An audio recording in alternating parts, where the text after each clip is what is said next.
I, 29 female, ended my 13-year relationship with my fiance, 30 male, after years of emotional distance, his repeated infidelities, and growing resentment. Now I'm left heartbroken, struggling to understand what went wrong and how to heal.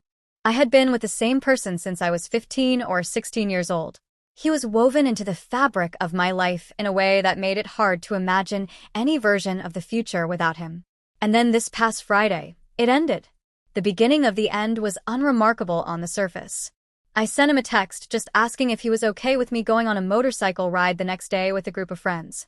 He said it was fine. I asked one small thing in return, that he not stay too late in my place that night because I needed to sleep early. He's always had this habit of staying up late or scrolling endlessly through his phone in bed, and I just needed the space that night. He agreed. I thought that was that. He came over, we watched some TV like we always did, and for a while everything felt normal. But at around 9:30 p.m., just half an hour before the time we had agreed he'd head out, he turned to me and said, "I want to talk." I instantly knew that this wasn't going to be a short, surface-level conversation. I felt a flicker of frustration rise up. I needed sleep. I had plans. But I also knew I couldn't shut him down. So I said, "Okay." He told me he felt like I'd been distant lately, that he was anxious before seeing me and anxious while being around me, that I didn't text him much or share my life with him like I used to. He looked so earnest when he said it. And he wasn't wrong. I told him yes, I had been distant. We both had been going through a rough patch. It wasn't a secret, we had talked about it before. But these past 2 months had been especially hard on me. Life came at me with 1,000 demands, and I felt like I was crumbling under all of them. I needed time. Space. A little silence to figure myself out. I thought he knew that. As we kept talking, the conversation twisted like they always do, bringing up old wounds and reopening boxes I thought we'd put away. I told him about the things I still carried, the times I asked him to show up for me in ways he didn't, and how tired I was of having those needs dismissed. Then he said something that hit me like a slap I didn't see coming. He said, "Well, I also tolerated things about you, even if I didn't say them." That word, tolerated. It snapped something in me. Maybe it was the timing, maybe it was just that I was finally done, but hearing him say that gave me the clarity I hadn't had in years. So I said it. I said that no one should have to tolerate someone they love. That we shouldn't be collecting silent resentments and calling it a relationship. That this wasn't how love was supposed to feel. And then I told him it was over. He looked stunned. He told me I was making a mistake. That it was a unilateral decision. He kept repeating that unilateral decision like he was trying to convince me or maybe convince himself that this was something I was doing to him, not something that was happening because of us. And then he left. Just like that. No big fight. No slamming doors. No screaming. Just silence. Now I'm here, sitting in this house that still has pieces of him in it. His clothes are in my closet. His toothbrush is still in my bathroom. His scent lingers on the hoodie draped over my chair. And I haven't heard a word from him since he walked out the door. I wish I could say I feel strong and sure, but I don't. I feel sad, and tired, and heartbroken, and guilty. Guilty, because I still love him. Guilty because I wonder if I should have fought harder, or waited longer, or tried something else. Guilty because I was the one who ended it, even though I know deep down it needed to end. I don't know what comes next. I don't know if he'll come get his stuff, or if I'll have to pack it up and leave it on the porch. I don't know if we'll ever talk again, or if this is just it. All I know is that for the first time in years, I'm facing my life without him. And it's terrifying. But maybe, just maybe, it's also the start of something I desperately need. For some more context, because I think people might wonder how we were even together that long, I want to explain what it was really like. What was underneath. He was never a deeply emotionally connected partner. And the truth is, more than once over the years, I felt like we were more friends than lovers. Best friends, even.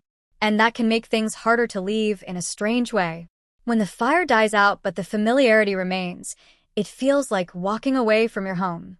Even if that home hasn't felt warm in a long time. We had our ups and downs, like every couple. But my therapy, opened my eyes to just how much of myself I'd compromised without even realizing it. I started dating him when I was still a teenager. A kid. And over the years, He shaped more of me than I ever allowed myself to see. Therapy helped me hold up a mirror and ask, what parts of me are mine, and what parts did I grow around him to keep the peace? One moment that stuck with me, even though it happened early on, about 2 years into the relationship, I found some texts between him and one of his friends. They were talking about a girl from school in the nastiest way. Not just immature guy banter, I mean really objectifying and degrading. And in those messages, he said he'd like to hook up with her. It crushed me. We almost broke up. He begged, pleaded, said it was just dumb teenage talk and that he'd been influenced. I believed him. I wanted to believe him. So we stayed together. But something changed after that. I changed. I became more jealous, more anxious. Every time he went out with friends, I felt a knot in my stomach. It took years to rebuild trust, and even then it was never really whole again. It was patched, taped, carefully held together with hope and habit. In college, we were still together. We even went to the same school. But he didn't like holding my hand, said it made his palms sweat. I told him how it made me feel, small, invisible. I cried. I tried to make him see how badly I needed even a little affection in public. It wasn't about grand displays, just acknowledgement. But he never budged. It's just the way I am, he said. And that was the end of it. There were people, our peers, who didn't even know we were a couple. They thought we were just close friends. I can still remember someone saying, "Wait, you two are dating," like it was shocking. That stung more than I admitted at the time. He was never one for touch. Affection, physical warmth, it was like asking him for something he didn't understand. Sure, he did acts of service, fixing things, helping with errands, driving me places. But hugs? Soft, spontaneous gestures? Holding me when I was down? Rare, if ever.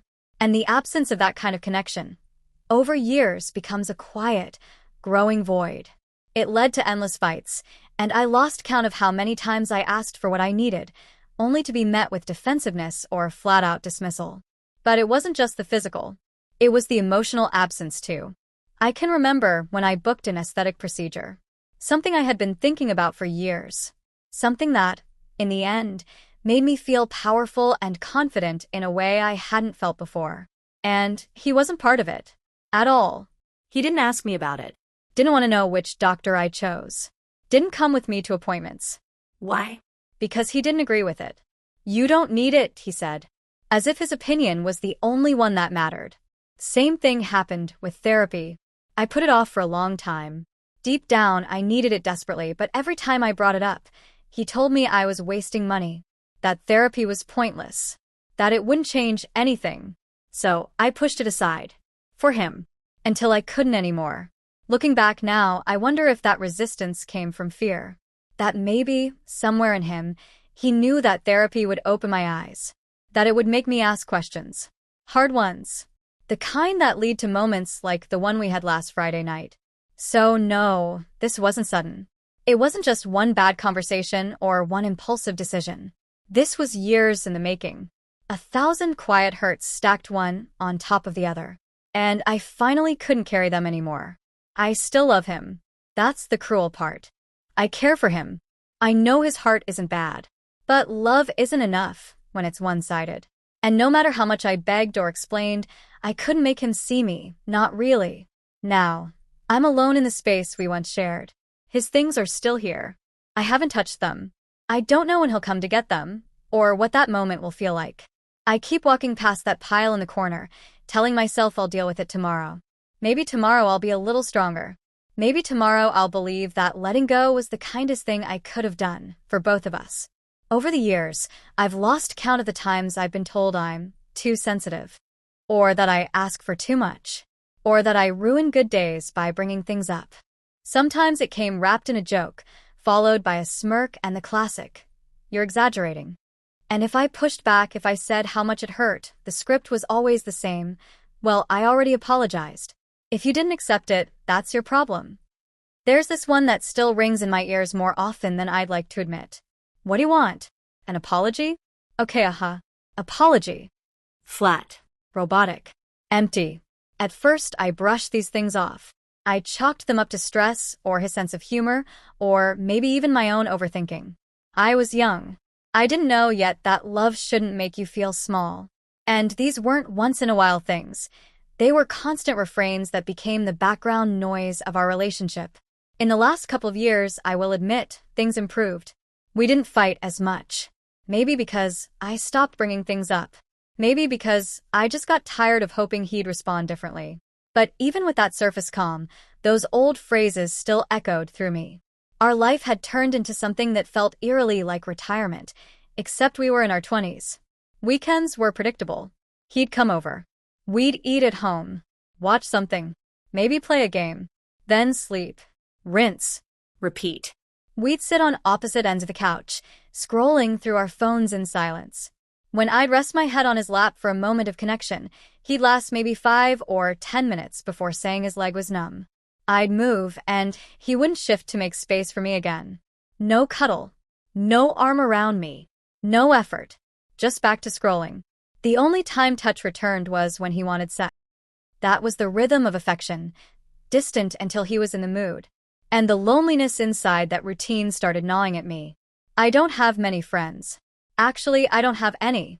Somewhere along the way, I'd given all my energy to this relationship and left no space for anyone else.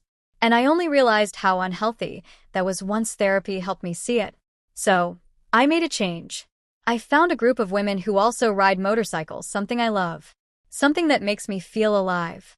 But even something good and healthy for me, became another point of tension.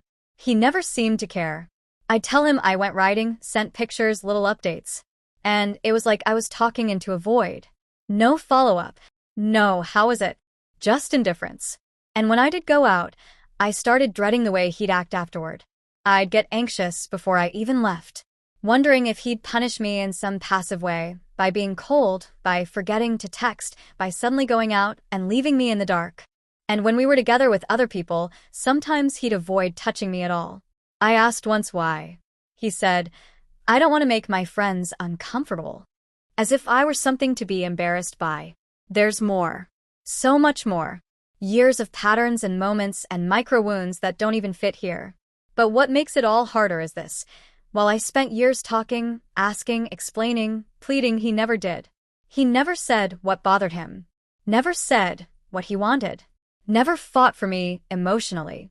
So now, in the silence after it's all ended, I'm left sitting here with my half of the story, my half of the reflection. Because his side is a mystery. And maybe that's what hurts the most. That after all this time, I still don't know if I was ever really seen. In December, something inside me broke, quietly, without ceremony. It wasn't an explosion or some dramatic fight. It was just a shift. A fracture in the foundation that had been forming for years, and I think the weight of everything finally became too much for it to hold. Something happened between us that hurt more than I expected it to. I told him about it, not in anger, but in vulnerability. I thought that maybe, finally, he would truly see me. And he did, I think. At least partly. Because from that moment on, I noticed a change in him. A big one. He started to act more present, more affectionate. He tried to say the right things, did more of what I had begged for in the past. There was a softness in him that hadn't been there for years. Or maybe ever. But by then, something had shifted in me, too. And mine was in the opposite direction. While he was finally becoming the partner I had asked for, sometimes pleaded for, I was losing the energy to keep asking. It was like he'd reached the station, but I had already left on the last train. The weight of everything I had carried in silence over the years had caught up to me. I was tired, exhausted really. And in therapy, I was starting to understand why. I was beginning to reconnect with myself, slowly, uncertainly, but for the first time in years, genuinely. Therapy helped me explore the parts of me that had been dulled down or buried in compromise. I remembered what it felt like to want something just for me, to explore a part of my identity without feeling guilty for it. And it wasn't just about the relationship, it was about everything.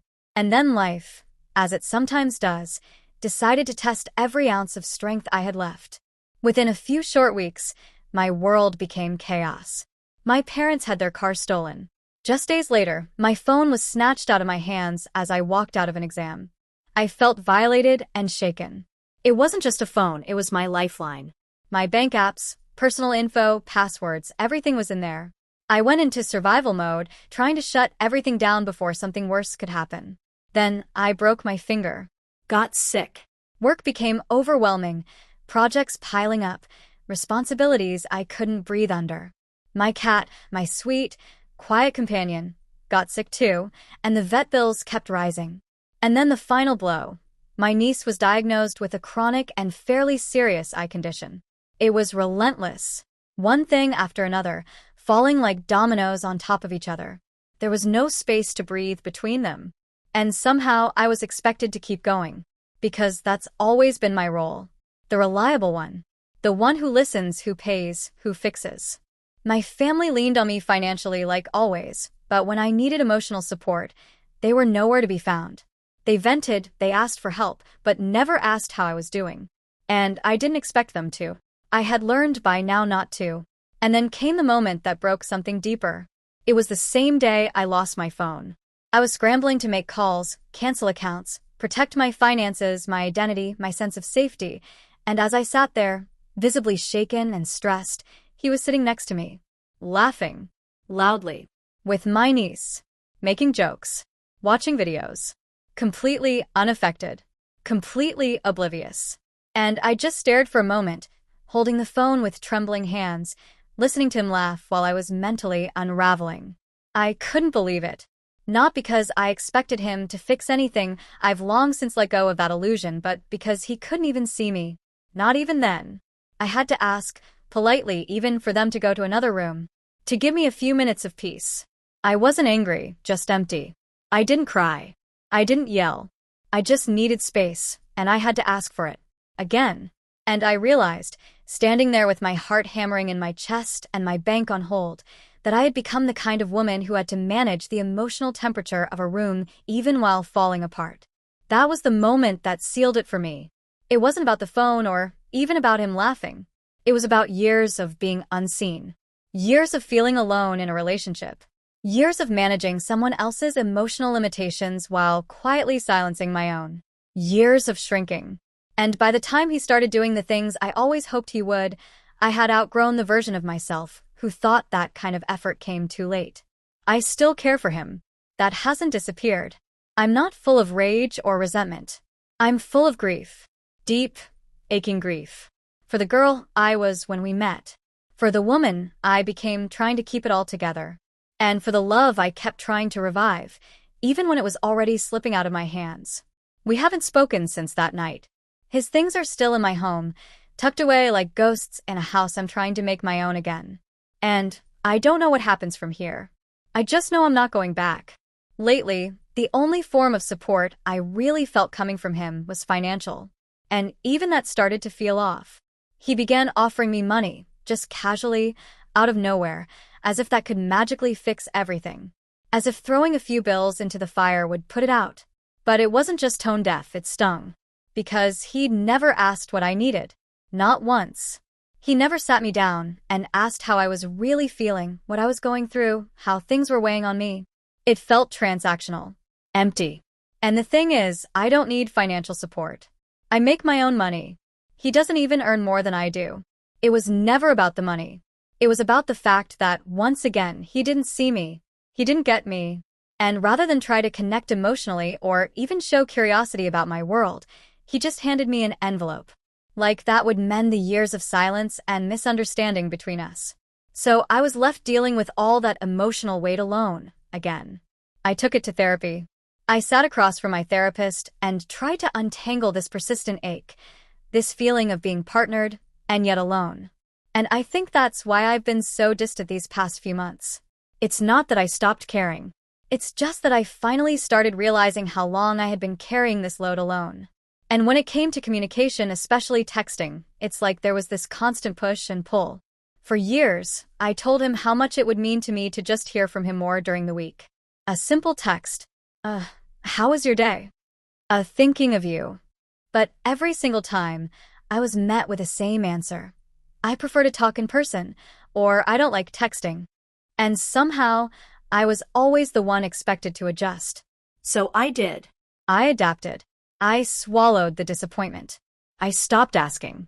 But now that he feels me pulling away, now that he's surrounded by friends getting engaged and married, now that he's seeing what other relationships look like, Suddenly, now he wants something deeper. Now he says he wants a real partnership. A relationship with presence. And suddenly, he's asking me to do things he used to forbid. Things he always said he didn't like. Now it's okay? And yes, maybe he has changed. People can. I don't deny that. But I can't lie to myself about how it feels. How it felt to spend years asking for things that were apparently beneath consideration, only to watch him offer them when he started feeling afraid of losing me. I still hold resentment. Deep, complicated resentment. Because the things I once cried over, begged for, he's now handing out like they cost him nothing. And where was that energy when I was hurting? I'm writing all this while crying. Tears are rolling down my face, and I feel numb and raw at the same time. It's not just sadness, it's the overwhelming wave of everything crashing down. The guilt, especially, is unbearable. It's lodged in my chest like a rock. Heavy, Tight. pressing against my ribs with every breath. Because I still love him. That's the hardest part. I still love him. I think of the good times, and they're not erased just because I finally reached a breaking point. There were nights we laughed until we couldn't breathe. Mornings where his arms felt like home. Whole summers that live in my memory like photographs you don't want to let fade. There was so much love. And now I look at the space where he used to sleep, and I wonder how I'm supposed to move on. How I'm supposed to feel okay without him beside me. And more than anything, I feel this horrible, consuming guilt. For ending it. For making a choice that I know hurt him. For finally doing the thing I told myself I couldn't. But the truth is, I had to. I had to choose myself this time. Even if it hurts. Even if I still love him. Even if the guilt threatens to pull me under. I had to remember why it ended. Why I got here. Why it took this long. Because I can't lie to myself anymore. And maybe one day, the guilt will soften. Maybe one day, the love I still carry won't feel like a burden. But right now, I'm just trying to survive the quiet after the storm.